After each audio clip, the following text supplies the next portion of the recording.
Welcome to फिल्मी दुनिया YouTube channel. आज हम जिस फिल्म को एक्सप्लेन करने जा रहे हैं इसका नाम है बोला शंकर। फिल्म के शुरुआत में दिखाया जाता है कि कुछ लड़कियों को किडनैप करके दूसरे मुल्क ले जाया जा रहा होता है बेचने के लिए, और इस बात की इत्तला जब कलकत्ता पुलिस के कमिश्नर को मिलती है तो वो बहुत ज्यादा परेशान हो जाते हैं और इन तमाम जुराइम को रोकने के लिए कोशिशें तेज कर देते हैं।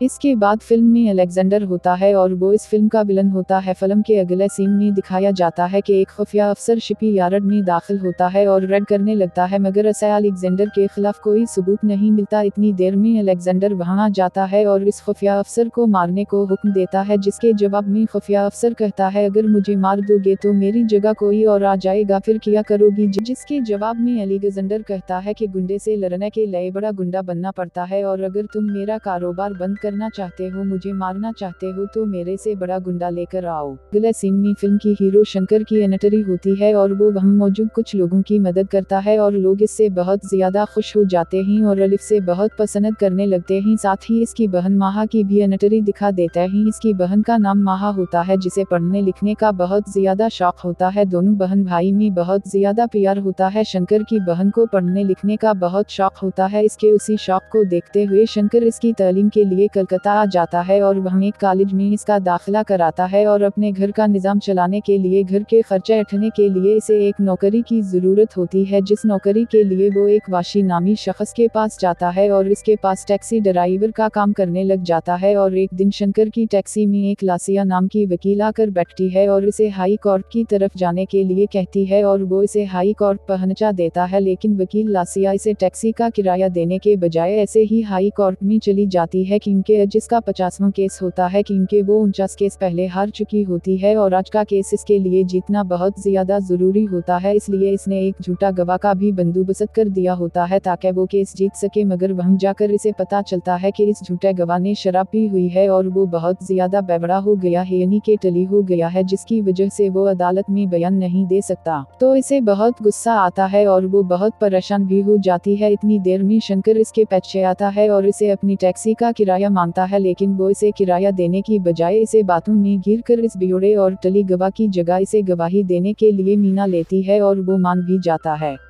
दरअसल शंकर को अदालत में करना ये होता है कि इसे बिल्कुल गूंगे की अदाकारी करनी होती है कि जैसे वो गूंगा है, बस इसने सर हिलाना होता है, और वो अदालत में बिल्कुल ऐसे ही करता है और केस का फैसला लॉसी के हक में आ जाता है। लेकिन इतनी देर में शंकर के मोबाइल पर घंटी बजती है। वो इसकी बहन ने इसे कॉल किया होता है और वो कॉल पक कर देता है, जिसके बाद पोल खुल जाता है। जज साहिब को पता चल जाता है कि ये मेरे साथ धोखा कर रहे हैं और लासी इस अदालत के साथ धोखा कर रही थी। असल में इसने झूठा गवाह अरेंज कराया था, जिसके बाद जज लासिया का लाइसेंस मुअत्तल कर देते हैं। इसके बाद फिल्म में एक लड़के को दिखाया जाता है जो कि वकील लासिया का भाई होता है और जिसका नाम शेखर होता है, और वो इंडिया अपनी बहन लासिया से मिलने के लिए आता है। शेखर शंकर की टैक्सी में बैठ जाता है और वो जा रहा होता है। इतनी देर में शंकर की बहन माँ का फोन आता है। वो कहती है भैया मुझे अब से कुछ काम है। इस वजह से शंकर इसे कहता है कि अभी तुम मेरी टैक्सी में आकर बैठ जाओ, मैं उसी रास्ते से गुजर रहा हूँ जिस रास्ते पर तुम हो। इसके बाद माहा शंकर की टैक्सी में बैठ जाती है और पीछे टैक्सी में शेखर भी मौजूद होता है। शेखर माहा को देख लेता है और वो इसे पसंद करने लग जाता है। इसका इस पे दिल आ जाता है, इसके प्यार में गिर जाता है, इसके इश्क में गिरफ्तार हो जाता है। शेखर के दिल में माहा घर कर चुकी होती है, इसे इससे पहली नजर का प्यार हो जाता है। फिर फिल्म के अगले सीन में दिखाया जाता है कि कमिश्नर तमाम टैक्सी ड्राइवर को बुला के एक मीटिंग बुलवाते हैं, जिसमें वो तमाम टैक्सी ड्राइवरों को कहते हैं कि अलेक्जेंडर बहुत बड़ा माफिया है, बहुत बड़ा डॉन है, इसको पकड़ने के लिए आप हमारी मदद करें और जो इसके खिलाफ हमें सबूत देगा यानी इसकी इत्तला देगा, हम इसका नाम राज में रखेंगे और इसे इनाम भी देंगे। फिर शेखर को दिखाया जाता है जो कि माहा के इश्क में गिरफ्तार हो चुका होता है और वो दिन रात उसी के बारे में सोचता रहता है और इसका पीछा करने लगता है। जहाँ वो जाती है इसके पीछे पीछे जाता है। वो चोरी चुपके इसको देखता रहता है। जिस तरह गरीब की नजर रोटी और बेरोजगार की नजर नौकरी पे होती है, उसी तरह शेखर की नजर माहा पर होती है, क्योंकि वो इससे प्यार जो करता है दिल की गहराई से। शेखर को माहा का पीछा करते हुए जब माहा का भाई शंकर देखता है तो वो शेखर को कहता है कि तुम इसका पीछा मत करो, इज्जतदार लड़कियों का पीछा इस तरह अच्छे लड़के नहीं करते, अगर तुम अच्छे लड़के हो तो अच्छे लड़के होने का सबूत दो, अपने घर वालों को भेजो। माहा के रिश्ते के लय पर फिल्मी दिखाया जाता है कि शंकर को अलेक्जेंडर के गैंग के बारे में पता चल जाता है और कुछ मालूमात मिलती है जिसकी खबर वो पुलिस को देता है और पुलिस वह मौका पर पहुंचकर इसके गैंग के ज्यादातर लोगों का सफाया कर देती है। और इन सब बातों का जब अलेक्जेंडर को पता चलता है तो वो कहता है कौन है वो खबरी जिसने हमारे खिलाफ पुलिस को खबर दी, हम इसे नहीं छोड़ेंगे, इसे ढूंढकर कुत्ते की मौत मारेंगे। जिसके बाद वो इस खबरी को ढूंढने लग जाते हैं जो कि शंकर होता है और वो कुछ हद तक इसे ढूंढने में कामयाब हो भी जाते हैं। इधर शेखर अपनी बहन लासिया को लेकर माहा के रिश्ते के लिए शंकर के घर आता है और शंकर अपनी बहन माहा से पूछता है कि क्या तुम इस लड़के से शादी करना चाहोगी, जिस पर माहा कहती है कि भैया जैसे अब कहेंगे मैं वैसा ही करूंगी, जिस पर शंकर इसकी शादी शेखर से करने के लिए तैयार हो जाता है और कहीं ना कहीं लासिया भी दिल ही दिल में शंकर को पसंद करने लग जाती है अपने भाई का रिश्ता तय करने और अपनी भी सीटिंग कर लेती है। लासिया भी शंकर को अपने दिल में बसा चुकी होती है। इसके बाद फिर में ये दिखाया जाता है कि अलेक्जेंडर को पता चल जाता है कि इसके गैंग के खिलाफ पुलिस को खबर किसने दी थी। इसे पता चल जाता है कि शंकर ने इसके गैंग के खिलाफ पुलिस को खबर दी थी और वो अपने गुंडों को इसे मारने के लिए भेजाता है जिसमें इसके दो भाई भी शामिल होते हैं। वो जाते हैं शंकर को मारने, उल्टा शंकर इन्हें ही मार देता है। यहाँ पर शंकर की हकीकत सामने आती है और फिल्म जाती है फ्लैशबैक में। शंकर हैदराबाद में बहुत बड़ा गुंडा था और इसकी दूसरे गुंडों के साथ लड़ाई हो रही थी और वो बहुत जख्मी हो गया था और इसे माहा ने अस्पताल पहुंचाया था और अपना खून देकर इसकी जान बचाई थी, मगर शंकर को इस बारे में नहीं पता था कि इसकी जान किसने बचाई है। उल्टा वो माहा के बाप के मकान पर ही कब्जा कर लेता है। एक दिन शंकर अपने दोस्तों से कह रहा होता है कि जिसने मेरी जान बचाई थी अगर वो मिल जाए तो मैं इसे अपना सब कुछ दे दूंगा। इतनी देर में माहा के माँ बाप को पता चलता है कि माहा को अलेक्जेंडर के गुंडों ने अगवा कर दिया है। वो बहुत परेशान हो जाते हैं, लेकिन खुशकिस्मती की बात ये होती है कि माहा इनके चुंगल से अपनी जान बचाकर भाग चुकी होती है और इनके खिलाफ एक सबूत भी यूएसबी में इकट्ठा कर चुकी होती है। अब अलेक्जेंडर हर हाल में माहा को मारना चाहता है क्योंकि माहा ने इसके खिलाफ बहुत से सबूत जो इकट्ठा कर लिए थे, इसलिए अलेक्जेंडर अपने गुंडे भेजता है माहा को मारने के लिए और वो गुंडे माहा के माँ बाप को भी मार देते हैं और वो माहा पर भी हमला करते हैं, लेकिन माहा खुशकिस्मती से बच जाती है। शंकर इसे अस्पताल ले जाता है और वहाँ पर शंकर को पता चलता है यही वही लड़की है जिसने खून देकर इसकी जान बचाई थी। माहा शंकर को अस्पताल में भाई कहकर पुकारती है और वो भी इसे अपनी बहन समझने लग जाता है और इस तरह दोनों में भाई बहन का रिश्ता कायम हो जाता है। अब फिल्म वापस प्रेजेंट में आती है। जब अलेक्जेंडर को पता चलता है कि शंकर ने इसके दोनों भाइयों को मार दिया है तो वो गुस्से में आ जाता है। अलेक्जेंडर दोबारा से शंकर की बहन माहा को किडनैप कर लेता है और शंकर से खुद लड़ने के लिए आ जाता है। अब शंकर और अलेक्जेंडर में लड़ाई होती है और शंकर अलेक्जेंडर को जान से मार देता है और फिल्म की हैप्पी एंडिंग हो जाती है।